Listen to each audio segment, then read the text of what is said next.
Welcome to the Benzo Free Podcast, your home for an honest, straightforward, and personal discussion about anti-anxiety drugs, their effects, and how to deal with dependence and withdrawal. Whether you have taken benzodiazepines, Z drugs, or any other tranquilizers, know someone who has, or you just want help dealing with chronic anxiety and insomnia, this is your podcast. I'm your host, D.E. Foster, author of the book, Benzo Free, The World of Anti-Anxiety Drugs and the Reality of Withdrawal. I'm so glad you joined us today. Please stick around and let me bend your ear for a few minutes. You just might feel a little better on the other side.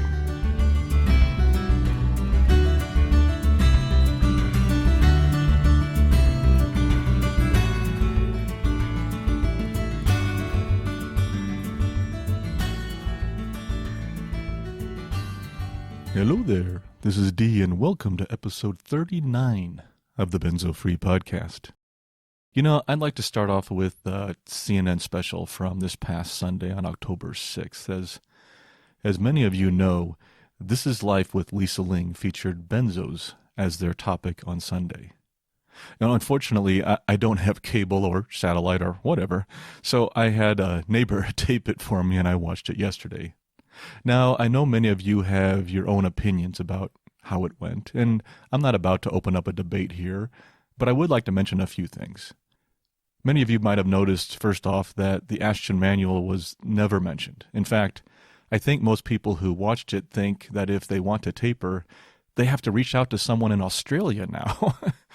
The only website that was mentioned was Benzo Buddies, which is one of the best, but it would have been nice to have some other references too at the end of the special, such as BIC or WBAD or even benzo.org.uk for the Ashton Manual. Also, the length of benzo withdrawal was not really discussed, and it is a big factor that would have been nice to have been presented. One of the things that makes withdrawal so difficult is how long it lasts for some of us. But that being said, it was amazing coverage for benzos and those who suffer from benzodependence and withdrawal. And I am very grateful to the producers and to Lisa Ling for providing such wonderful coverage of what our lives are like and to help explain that to the world. They did a nice job on that. I have to admit, in fact, that some of the stories really touched me. And I wasn't expecting that. I speak with you all every single day and hear some incredibly distressing stories. So I really didn't expect a news program like this to get me emotional. But when Jonathan, the young man who later killed himself, was wandering around the kitchen and his mom begging him to tell her what is wrong, and all he could say is that he just wanted it to stop. I just started to cry because that was me. That video took me back to about 4 years ago in acute withdrawal, and it hit me. It hit me real hard. You see, I made it. I made it through. Jonathan didn't. And that's why I'm here today, doing what I do. And that got me thinking, what if someone struggling with benzos watched that program and reached out for information and stumbled upon this podcast?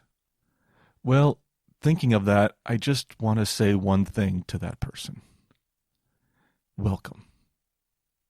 This is now episode 39, and even though many of you have listened to multiple episodes, even perhaps all of them for a few of you, you're a true glutton for punishment for sure, but some of you are new to this podcast, though, and even new to the benzo community. And for those people, I just want to say welcome. And share a few things with you initially, if you don't mind. My name is Dee. I may have said that already. I host this podcast, which we started in February of this year. You see, we launched it after the release of a book I put out on benzos. It was called Benzo Free, The World of Anti-Anxiety Drugs and the Reality of Withdrawal. I was on clonazepam or Klonopin for 12 years. I tapered for 16 months, and I'm now 5 years benzo free. I still have symptoms, but I'm significantly improved and live a relatively normal life again. The Benzo Free Podcast is about one thing above all else. It's about you. Whether you are about to start to taper, or you're in the middle of acute withdrawal, or now on your second or third year of protracted, or you're a caregiver at your wit's end trying to take care of someone who has become benzo dependent, or even a medical professional who just wants to learn more and who cares about the people and their patients who are going through this. This podcast is for you. So if you're new to Benzo Free or even new to the benzo community as a whole, welcome. You are welcome here. I don't care what you've done or how many times you screwed up. I do care how stressed out you are, or how mad you are, or how violent you feel. I care that your wife just kicked you out of the house, or that your husband doesn't believe your symptoms are real, or even worse, that there is no one to even support you through this incredibly difficult time. It may sound trite, but I've been through this, and that does something to you. It creates a connection. We are your friends, and we are here to take care of each other. Please, let me know you stopped by. I would love to hear from you. And again, if you don't believe me, just ask any one of the many people I correspond with every single day. Welcome. Check out our website. Check out other organization websites we have listed in our resources and get connected. You are not in this alone. And before we move on, I do want to add one very brief thank you to all those who submitted tributes to Professor Ashton for our tribute page. They can be viewed at benzofree.org/tribute, and this has become a permanent page of our website. If you'd still like to add a tribute or any words or even just a thank you to Professor Ashton, we'd love to get them. Submit them on our feedback form or email us at podcast@benzofree.org. Thanks to everyone for caring enough about this amazing woman to let her family know how much she meant to you and what she has done for each and every one of us. Today we have an altered format due to the interview. We will still have our introduction, mailbag, feature, and moment of peace, but we will skip the Benzo Stories section because we will be hearing Holly's personal story today in part 1 of her interview. Our Benzo story will be back in our next episode. I do want to mention that I have received a few stories recently, and I am very grateful for those submissions. If you haven't heard a story you submitted, don't worry. It will be coming up in the following month or two. And I'd still love to receive more, so please don't stop sending them in. Our feature today is an interview with filmmaker Holly Hardman. Her film, As Prescribed, documents the benzo issue through personal accounts and investigation into the mounting evidence. This is part 1 of the 2-part interview, which means today's release is a doubleheader. As we've done before, we're releasing both parts of the 2-part interview on the same day. This is so you don't have to wait for the whole interview if you don't want to. This also means that there will be no new episode of the podcast next week. But we will be back the following week with brand new stuff to talk about. Holly is a wonderful guest, and I'm sure you're going to want to stick around for the interview. And we still need feedback, as always. Questions, comments, stories, suggestions, corrections, additions, and most of all, one that has plagued humankind for, well, decades at least, is cereal soup. If not, what is it? This is your podcast, and the more content I can share from you, the more Benzo Free becomes the community it was designed to be. So please, tell us what you think. Visit our feedback form at benzofree.org/feedback, or email us at podcast@benzofree.org, or comment directly on the podcast blog post itself for others to see. And don't forget to sign up for our mailing list at benzofree.org/subscribe. And one last thing, of course. The Benzo Free podcast is for informational purposes only and should never be considered medical advice. If you're listening to this podcast on one of our providers, please leave feedback on that carrier. This does help new listeners find us. And that's it. Let's move on to our mailbag. Today we have 2 comments and 1 question in the mailbag. This one is from our friend. As many of you know by now, when I say our friend, and I did air quotes there in case you didn't see me, it just means that the person prefers to remain anonymous. Anyway, our friend, still air quotes, wanted to add a couple of items to our list of coping skills from A to Z. You know, the ones we covered in episodes 37 and 38 of the podcast. The first one he submitted to us was S is for sunshine and serotonin. Sit in the sun and you will feel better, 100% guaranteed. I love it, especially when you've been working in the basement as I usually do and perhaps get a bit chilled, and then you walk out in the warm sun and you can feel your bones and muscles warm up just slowly as it permeates your skin and makes you feel good all over. Getting outside, getting out into the sun, experiencing nature in all its wonderment, these are good things and things we really need during benzo withdrawal. And the next one our friend submitted, a personal favorite of mine, although I might be just a tad bit biased, was B is for benzo free, listening to the podcast each week. Thanks for that one. It really made my day. Our next comment is from Wendy in British Columbia, Canada. Wendy writes, I sure do like your voice on the podcast. It's light despite the subject, kind and friendly.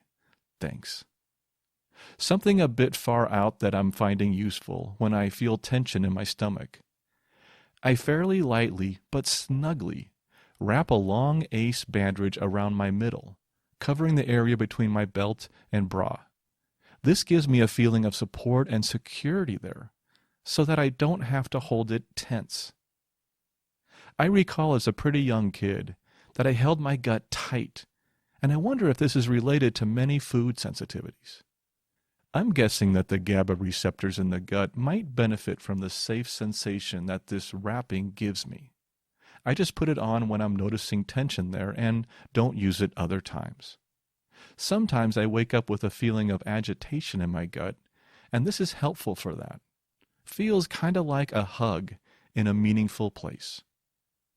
My very best to you and your helpful work, Wendy. Well, thank you, Wendy. And that is a wonderful suggestion. And thus, like most suggestions, I thought I'd look it up and do a little research, as you all know, something I enjoy doing. First of all, the idea of light pressure or weight is quite common. Weighted anxiety blankets are a perfect example of this, and they have become quite popular. Also, if anyone has a dog who has anxiety from thunderstorms, yes, like Bear, you may have bought a thunder shirt for her or him. The constant but light pressure around the middle helps to calm them. So does this work in humans?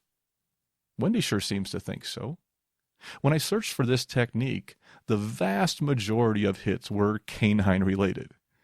But doesn't it make sense that it should work in humans too? Finally, after changing a few search parameters, I came across a few related articles. One of the things I came across was a website for a product called T-Jacket.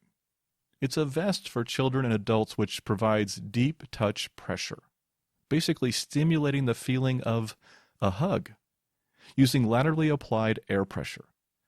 The website claims that the jacket calms, comforts, and soothes the nerves of anyone who is stressed or anxious. Well, that sounds pretty good.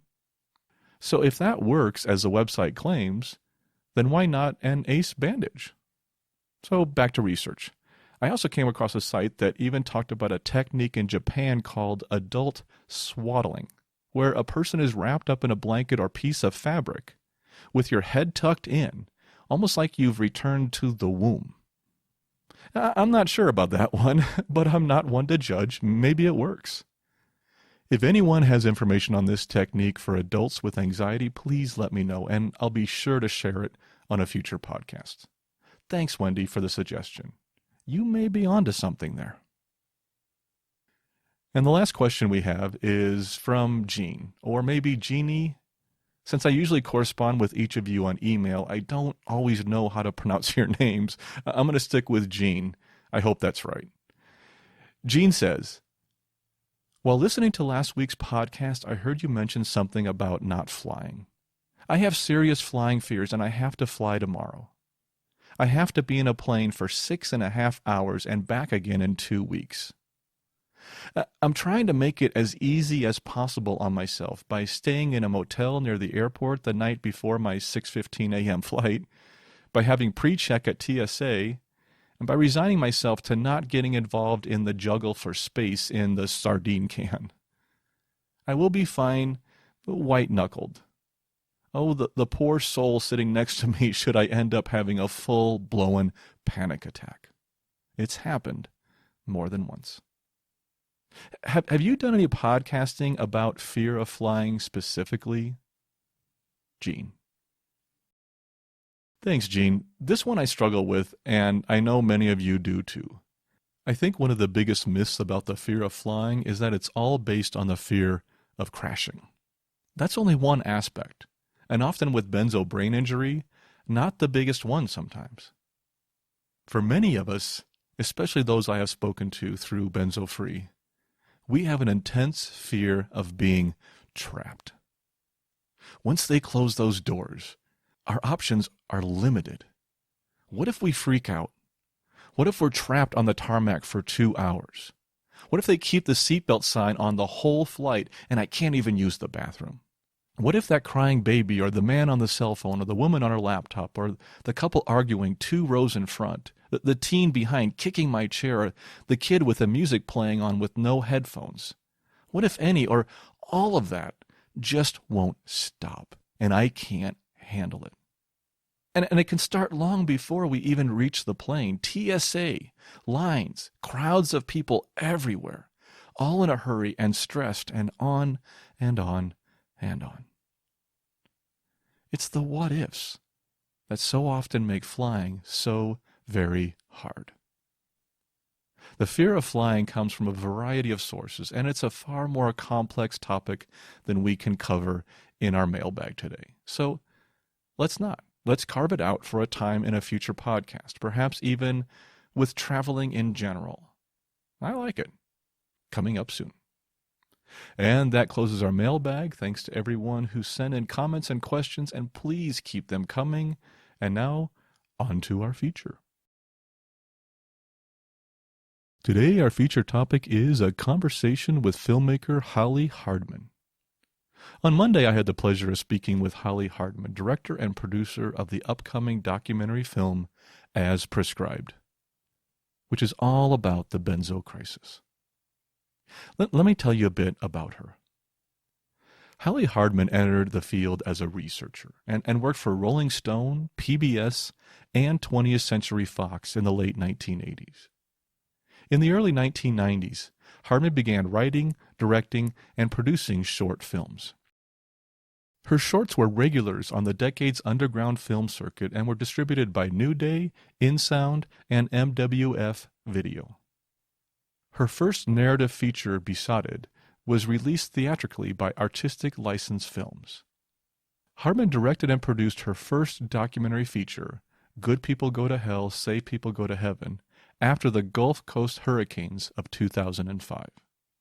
Her current project, As Prescribed, began production in 2014 after her personal encounter with the perils of a prescribed benzodiazepine. Hardman lives in western Massachusetts, where she is raising her 16-year-old daughter. I invite you to join part 1 of this interview, and I really hope you enjoy it. Well, hello, Holly, and welcome to the Benzo Free Podcast. How are you doing today? I'm doing okay, and I'm very happy to be here. Thank you so much for asking me to do the podcast. Well, it's my pleasure. It's great to have you on the show. You know, one of the things I usually do with our guests that come on the podcast is I always like to ask your benzo story. Do you mind just kind of telling me your experience with benzos, what medications, how long, how did you withdraw, and how you're doing? Okay, well, my benzodiazepine was Klonopin. Mm-hmm. I was speaking with somebody recently and going back in time and saying, actually the first time I was introduced to a benzodiazepine was in college. So the college physician who worked in the health center gave me a little envelope with probably 10 to 20 Dalmane in the envelope. And I never finished them, but I know I took them probably a half a dozen. I took one probably a half a dozen times. I think I took them sometimes when I just thought, oh, I need to have a decent night's sleep. Mm-hmm. And then didn't think much about it after that. Just, okay, as I was saying, you know, I knew at that time it's not good to take pills. And I knew my mother would kill me. Did it help you at that time when you took them? Sure, I was able to sleep. But you know what I remember that was funny about taking it, where I said, I know this isn't good for me, because I just had like a funny taste in my mouth the next day, which kind of helped me say, you know, this may be giving me some pseudo sleep, but it's doing something else. Mm-hmm. So I let that go. And so years pass, and you know, Dalmane was very popular like in the 80s. Yeah. And again, a period of time of sleepless nights. And I was living in Los Angeles at the time, and my gynecologist gave me Dalmane to sleep. Again, didn't take it every night. I don't remember how often I took it, but I remember I used to have a prescription for Dalmane, didn't think much of it. But when I moved to New York, and I was still in touch with the same gynecologist, because I was going back and forth between New York and LA quite a bit, so I still had a lot of my LA life going, and hadn't been able to find a good gynecologist in New York. Yeah, actually, this guy, I really liked this guy. Seen him on the Kardashians. My daughter watches. Yeah, he was wonderful, and he actually at one point he might have contacted me, or I was contacting his office for some reason, but he got on the phone and he said, you know, Holly, I'm concerned about Dalmane. I'm reading that it's tough stuff, and I don't want any of my patients on it.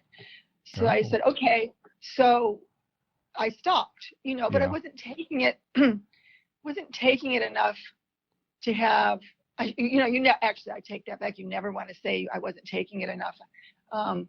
I was maybe fortunate. If I had any kind of reaction to stopping, I didn't notice it, right?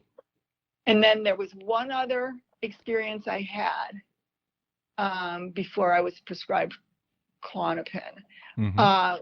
Also in New York, and sort of having problems with more like work anxiety, because I was going up for auditions at the time, and I just said something to the primary care physician I was seeing at the time about, when I go for these auditions, I just, you know, sometimes I have panic attacks.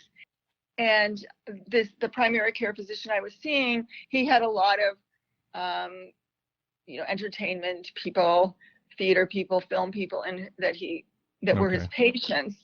And he said, well, I just tell my patients to take Xanax, and I prescribe most of these people Xanax or a beta blocker. He said the ones who are doing 8 performances on Broadway every week, they take beta blockers. He said, but for other people like you, you don't want to take this every day. You know, you just take it when you have something that makes you particularly nervous. Right. So he prescribed me Xanax, and I took it. I think I took it for about a week, and I hated it. And then I thought it was me. Yeah. And I don't even know if it was helping with anxiety at all. If it was so quick that it was strange. It was such a strange feeling. And then I think I might have said, okay, it's just me. I'll try it again. Maybe a couple months later, I still had some left. I said, I'll try it again. And I just realized, whatever this is, it's not agreeing with me. I'm just not a Xanax person. I didn't know what a benzodiazepine was, right? I knew about Valium, and I knew that was a drug I would never want to take. If they had told me that these were related to Valium, I would have said no way. I remember the Karen Ann Quinlan story, and I was just very like, don't touch Valium.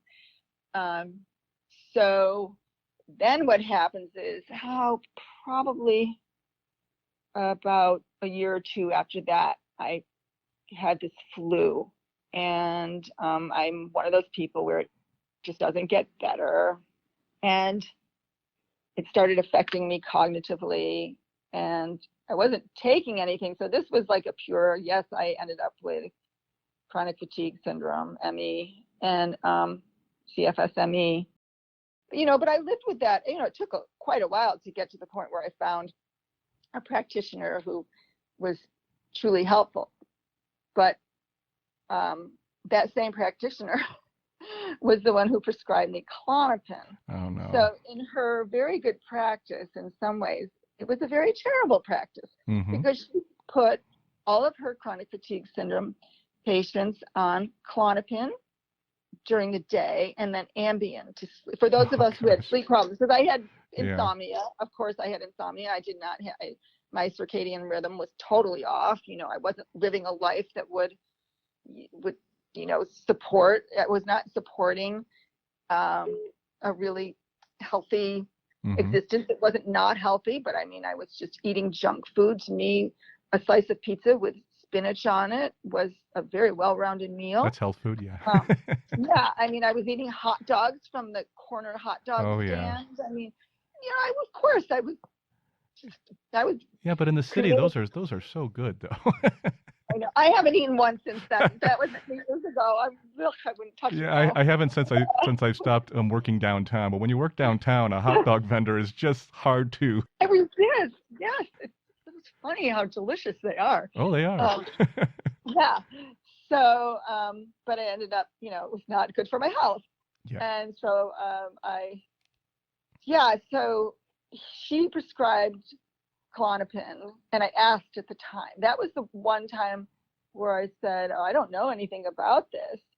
And there was something because I read the insert. The insert did not have as much information as it does now. Okay. But it had enough where I just said, is this safe? And she said, yes. And she said, ignore that stuff. They just do it for legal reasons. Oh, great. Isn't that nice? And it wasn't even as scary as what's there now, but it was enough still where I thought, wait a minute, I got to ask what this even is. And then, of course, asked about the Ambien too. And that was just, something she said, well, you might not want to take this forever, but, just get your sleep on track. She said, but the thing about the Klonopin is it's a very safe drug. Yes, it's related to Valium, but it's as though they took everything that was bad about Valium and got rid of it. And now you have this very elegant drug. Oh, my God. So people can, it's safe. You can take it for the rest of your life. And it's actually more the opposite. they made it worse. Yeah. Tell me about it. Oh, no. So I followed her instructions, and I did recover from the chronic fatigue syndrome. Good. But not surprisingly, what happened is, and I was very funny about taking the Klonopin. I didn't take it every day. Once I felt better I just didn't need it as much anyway. Sometimes I look back and think maybe I would have been able to just stop it. I'd go to another doctor about something else, and I'd always tell them that I took clonazepam, and they'd say, "Oh, do you want a prescription?" "Oh, sure, why not? It's harmless." Right. And helps me. My gynecologist that I was then seeing was like, these things they just take the New York edge off. I said, yeah, that's right. They do that. Yeah. Yes, they do. At least for a little while. Yeah, and then they backfired. Yeah. And so, years passed, and honestly, I can look back now and realize I was in tolerance for years. I know. Me too. And but I still thought it was. I never would have dreamt it was the Klonopin. Never.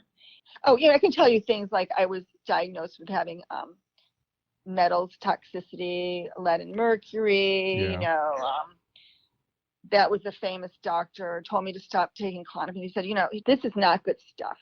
Yeah. He pulled out one of his nutraceuticals. He said, you take this instead. I'm like, okay. So what did I do? I followed his instructions. Oh, no. I was very sick at the time. So I stopped the Klonopin and took his nutraceutical. Well, that did not go well.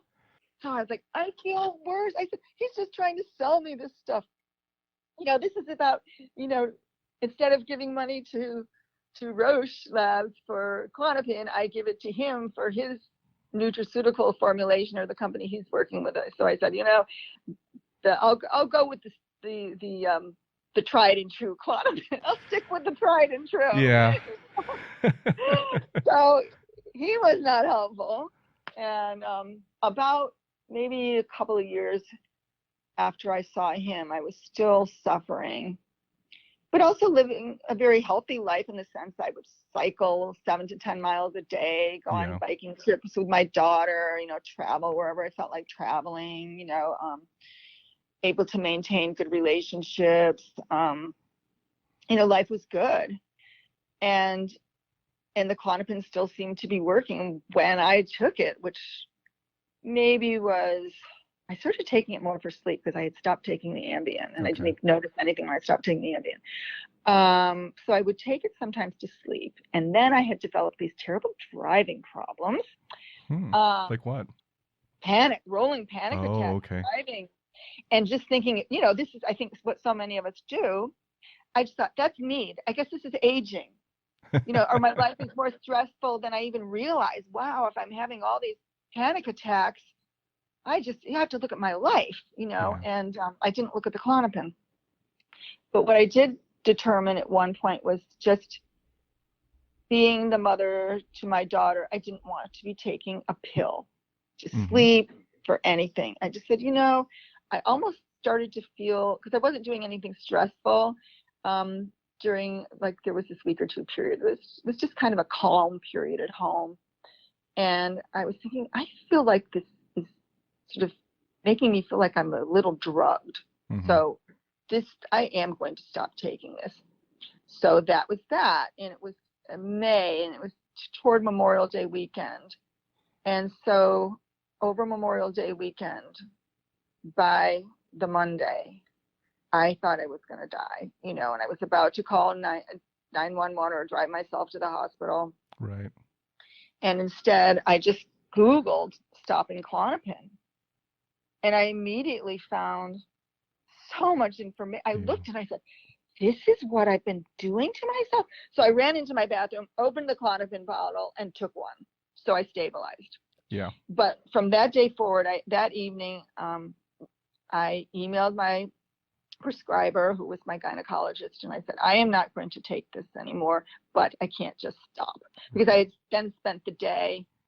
But I'm one of those people, once I see I could do something, I'm pretty much like, okay, I'm okay, because I'm going to do the right thing. And I found the Ashton manual that afternoon, just probably within an hour of Googling, and got a copy of that. I got the whatever was available on the benzo.uk site. Oh, yeah. And shared that with my prescriber, and sent a compelling email along with it, and basically just saying, this is what I am doing, and I would prefer to have your help, because somebody's going to need to prescribe. And I had really liked this doctor, so I wasn't blaming her. She wasn't the original prescriber anyway. And I had realized, like, a lot of doctors don't know what this does. And at least she's a really good doctor, and she'll probably listen to me. And she did. Then she actually ended up leaving her practice because she had what I was told were other serious health issues.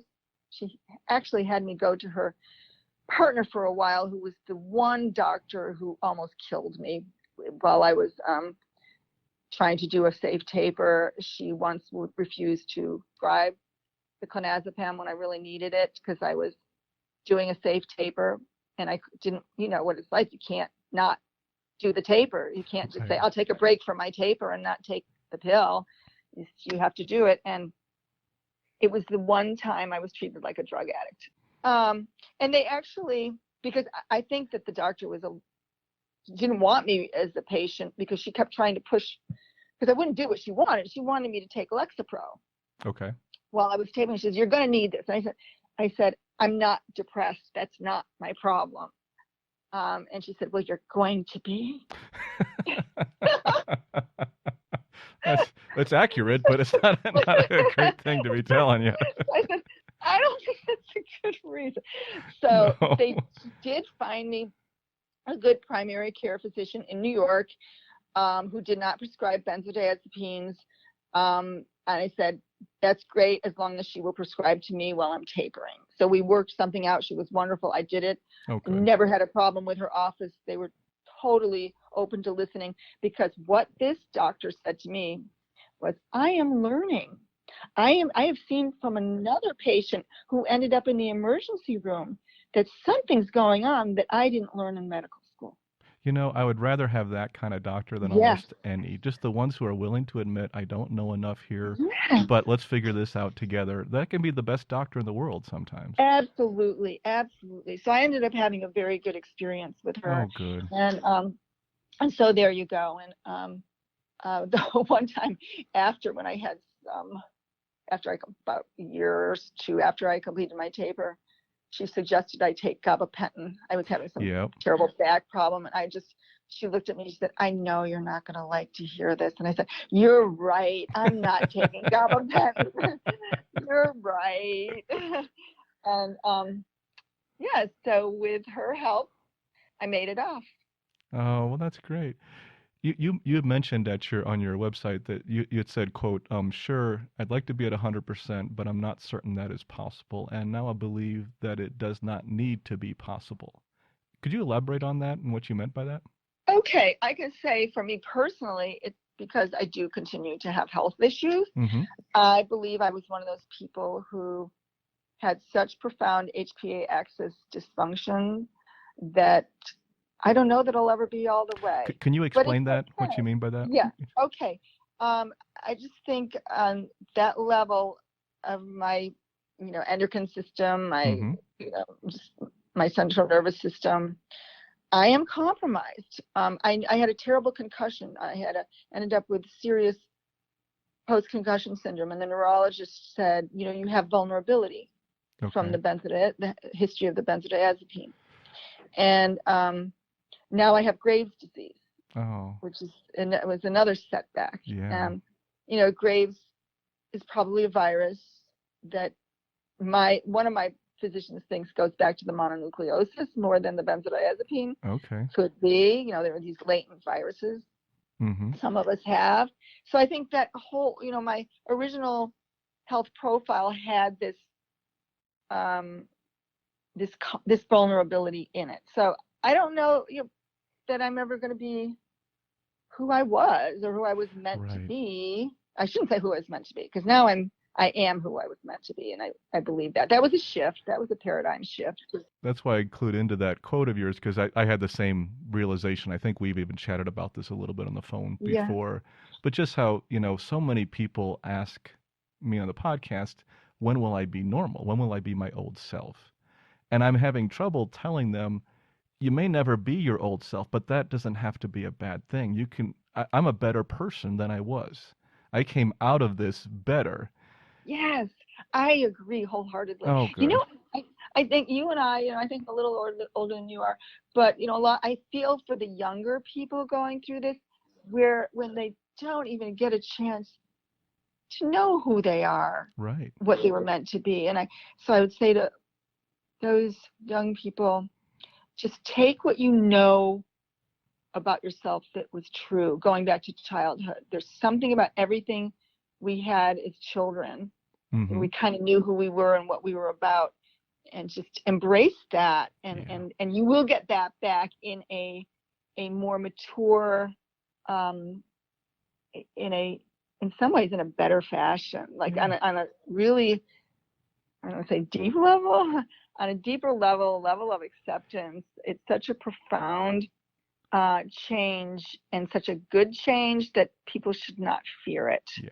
It's a good thing that comes out of it. It is, and neither one of us will ever, want to go through it again, and never suggesting that, but to realize that on the other side there is this rainbow, there is this amazing new life, and you have a new outlook on life, and you see things differently, and I don't know, I'm grateful for that.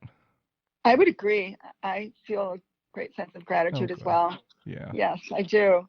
Radical acceptance. And then what's nice, when you can get through the radical part of it, which is what I used to finish my taper, once you sort of get back to some sort of normalcy, just acceptance. Yeah. Just such a beautiful thing, which I didn't have before. I was a rage against the machine kind of I think person. most of us were. That comes with youth too, I think, somewhat. But yeah, and that's what I see with so many young people going through this. like it is. I think it's harder for many of them. And then when I think I was sort of in a lucky place. I had enough financial security. I just think of all the older people you who and I both, worked for everything, and then they have to lose it, and all the people who become, just so many homeless. Oh, it breaks my heart. I had the blessings of a wife who has a steady job, and it's enough that we Oh can get yeah, by. It's not right. not tons, but it's enough to get by, and that is a huge asset I had during this time that so many people don't. Yes. And it breaks my heart the ones I chat with and are or some are like you said, I've talked with some who are homeless and some who don't know where they're where they're going to stay tomorrow night or whether they can afford to go to the doctor again. Yeah. Yeah. And I don't know what to tell them, but we try. We need change. We need change. We Oh. do. We do. And that's the thing is like you were talking about, we're talking about acceptance and talking about moving on. And it's not like we don't have limitations. You and I, I'm sure Mhm. you've been benzo free for how long now? Is it 5 years? Yeah, we're right about the same. I'm just over 5. Yeah, I hit 5 in August. So yeah, it's been. Yeah, I was April. Okay. Gotcha. I did actually write a blog post about that. Yeah, I remember reading that one. Come to think of it, it was your 5 year, and that was the one I think I just did some research on that for this interview. Oh, good. Yeah, that was a good blog post to give updates on the film and everything, which is a great transition. I was wondering about moving in and talking a little bit about the film as prescribed, if that'd be okay. I'd love to. Okay. Yes. I know you have certain things that you may be able to talk about and some things you may not, since it's still in post-production and actually production on a few things. But let me just ask you very quickly a little bit about the film and a little bit about when did you get the idea to turn what you're learning into a film, and what made you decide that a film was the right venue for you to tell this story? Well, it was the timing was interesting. That May weekend that I told you about was also when I was just completing my documentary, Good People Go to Hell, Safe People Go to Heaven. Okay. And we were starting to communicate with film festivals about where we were going to premiere it. And in June, I kind of knew it was probably going to be IDFA in November. And, in June, I had started my taper. Okay. And I thought, oh, okay, gee, if we get IDFA, then. And explain IDFA to people. Oh, it's the largest documentary film festival in the Okay. world. It is held in the Netherlands, in Amsterdam, annually. It is an amazing festival, and I was incredibly fortunate to be invited to. Oh, that's great. That's great. Festival. Yeah. So when we had it seemed as though we were going to be invited, I started thinking, okay, it's in November. I'll be off Klonopin by the time I get there. I'll be back to my old self again. I know. It's sad that we laugh at that, but it's hard not to laugh at it. Yeah. So of course I was in full on withdrawal mode in November, and I went. It was very difficult to do. If I hadn't met a group of there was a group of filmmakers in particular, these guys I hooked up with, who just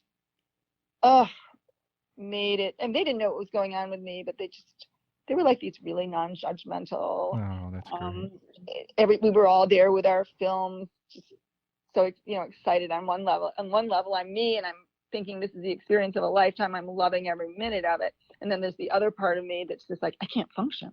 Function. And I had some gaffes. I know when for the first screening of Good People, I was invited up on stage. And that sort of thing is still terribly difficult for me. So imagine during withdrawal. Oh, I know. Yeah.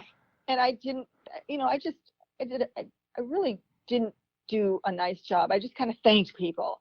I didn't thank anybody properly. I was just like, I can't believe I'm up here. I can't do this kind of thing. And of course that did not reflect well on the film, just all that stuff. Yeah. I'm not good at it anyway, so never mind, going through withdrawal. But we did it. The audiences were great. Some of the Q&As I was very comfortable in. You just never know. Sometimes you are kind of like yourself, and other times you're not. And then there was a Dutch woman who was helping the film with promotion, a little bit of PR, and she was incredible too. So I spent a lot of time. Sometimes, like, she knew something was wrong with me. I know she did, because I remember just sitting with her having like some tea or something, and I just couldn't look up. You know how bad it can be, where you're just like, I can't be here. I can't be here right now. I have to escape, but I can't escape. That whole, like, you have so many symptoms at the same time, and you're having these horrible inner tremors and just. Oh, you just nailed it though. The feeling of not being able to escape is huge for so many of us. For me too. Huge. Yeah. I hate that feeling, or committing to something and thinking I can't get out of it later, or that drives me nuts. Yeah. It's not so difficult now, but then it was just anything. Oh, yeah. And so, but I remember thinking, she's so kind. I'm sure she knows I'm going through something, and she's just being so kind. Oh. And I've stayed in touch with her. And then the guys, their little group, we called it the 4:30 a.m. Directors Club. I'm in touch with all of them still too, and with other people from IDFA. It would be great if, as prescribed, can screen at IDFA this. Oh yeah. When we finish, we'll see. One of the programmers has expressed interest. So, but you never know. You just never know. It's different leadership now, so different personnel. So. I understand this quite well. Yes, you do. Yes, you do. Yeah, film festivals are a unique business, but they're so much fun, and they can when you get involved and you get pulled into them and the group of people. Yeah, I had a wonderful time when I was working with them, and and one of the things I love about IDFA, it's exclusively the documentary forum. So your colleagues are everywhere. You're just in a sea of it's like your tribe, Yeah. And they get you. And so it was still one of the best experiences of my life. Oh, I'm so glad. Yeah. And another thing they did that was just a little side thing was just they hosted an American Thanksgiving dinner. I had to celebrate Thanksgiving there. My daughter flew out to be with my sister and her family in the San Francisco area while I was in Amsterdam. So that was kind of tough, not being together for Thanksgiving. But they did put on this fabulous Thanksgiving dinner, just things like that. When you're traveling, and they bend over backwards to make people from other countries feel at home. It means a lot. It means a lot. And that closes out part 1 of our interview with Holly Hardman. Please check out episode 40 for part 2. It's our next episode, where we will spend a lot more time speaking about her film As Prescribed, and the struggles she experienced getting it made, and what she learned in the process. Thanks, Holly. I really appreciate you joining us today on the Benzo Free Podcast. And before we move on to our moment of peace, please allow just 30 seconds for our disclaimer. This podcast is for informational purposes only and should not be considered medical advice in any way. The host of this podcast is not a medical professional, nor is he engaged in rendering medical, health, or psychological advice, nor any other kind of personal or professional services. The views and opinions expressed by our listeners and interview guests on this podcast, whether read from textual submissions or presented in their own voice, do not necessarily reflect those of the Benzo Free Podcast or of its host. Withdrawal, tapering, or any other change in dosage of benzodiazepines, non-benzodiazepines, or any other prescription drug should only be done under the direct supervision of a licensed physician. Our full disclaimer can be viewed on our website at benzofree.org/disclaimer. And that brings us to our moment of peace. It's just 1 minute, and it's an opportunity to quiet your mind a bit before we return to the chaos of the real world. The way this works is that I will give a brief introduction, perhaps a suggestion of something to focus on. Then I will play a soft bell which will indicate the start of the 1 minute. This will be followed by another soft bell which will indicate the end of the 1 minute. And that will be the end of the episode. Feel free to continue to meditate if you choose. If not, continue on with your day. Please remember that you should only do this if you are in a safe place where you can close your eyes, relax, and let the world pass by you without you for just 1 minute. Today, we will return to our healing meditation. Our mantra today is, my body is healing. That's all benzo withdrawal really is. You can even add a visualization to this exercise if you like, just imagining your body healing. Slow as it may, but healing and repairing itself. Returning your muscles, your nerves, your synapses, all of those parts of your body back to normal. These drugs are gone, or at least being diminished. All that's left for your body to do is heal. And the best thing your mind can do is let it do that. So let's get started. Close your eyes and relax. Take a deep breath in. Hold it for a second. And let it out slowly. Let's do that again. Take a deep breath in. Hold it for a second. And let it out slowly along with all the stress of the day. One more time. Take a deep breath in. Hold it for a second. Then let the breath out slowly, relaxing your entire body.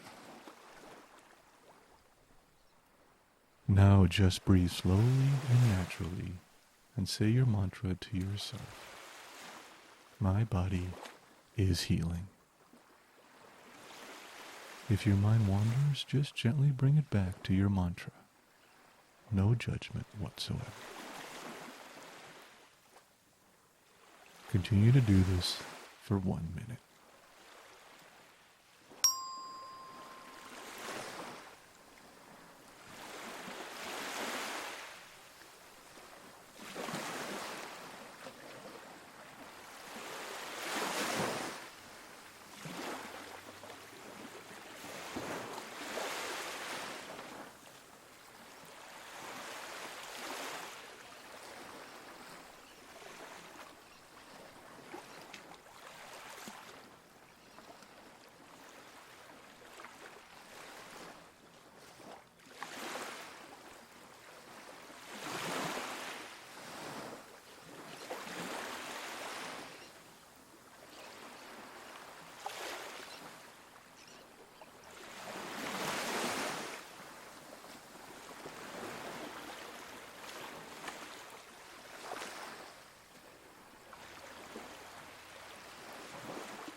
Our next episode is episode 40, and it was released today with this one. Thank you again for joining me today, and please let me know how we did. Keep calm, taper slowly, and take care of yourself. I'll see you next time.